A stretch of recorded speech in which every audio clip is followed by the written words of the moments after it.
উল্টো রথে দুর্গাপুর ইস্কনে ভক্তদের ঢল। মাসির বাড়ি থেকে ফিরছেন জগন্নাথ দেব। ভক্তি আর নাচে গানে মুখরিত দুর্গাপুর। উল্টো রথ উপলক্ষে শুক্রবার দুর্গাপুরের ইস্কনের ঐতিহ্যবাহী রথযাত্রায় উপচে পড়ল ভক্ত দর্শনার্থীদের বিপুল ভিড়। আকবর রোডের অস্থায়ী মাসির বাড়ি থেকে এদিন প্রভু জগন্নাথ, বলরাম ও সুভদ্রার রথযাত্রা শুরু করে ফিরে যায় দুর্গাপুর ইস্কন মূল মন্দিরে। এই বিশেষ ক্ষণটির এক ঝলক দেখতে এবং মহাপ্রভুর দর্শন পেতে দুপুর থেকে দুর্গাপুরের বিভিন্ন প্রান্ত থেকে অসংখ্য মানুষ সমবেত হতে শুরু করেন। হরিনাম সংকীর্তনের খোল করতালের তালে নাচে গানে মেতে ওঠেন উপস্থিত আপামর ভক্তকুল। সুন্দর ভক্তিমূলক সঙ্গীত ও আধ্যাত্মিক আবহে মুখরিত হয়ে ওঠে গোটা শিল্পাঞ্চল এলাকা। রথের রশিতে টান দিতে ভক্তদের উৎসাহ উদ্দীপনা ছিল চোখে পড়ার মতো। উৎসবকে ঘিরে যাতে কোনো অপ্রীতিকর ঘটনা না ঘটে সেই জন্য প্রশাসনের পক্ষ থেকে কড়া নিরাপত্তা ব্যবস্থা নেওয়া হয়েছিল।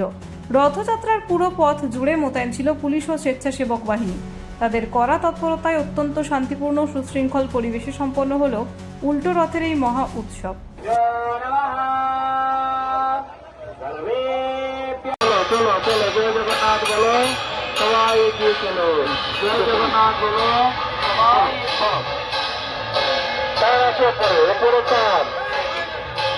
ওপরে তার এবং নিচে একটা নিচে আছে, একটা অনেক নিচে। Bureau report, Durgapur news digital.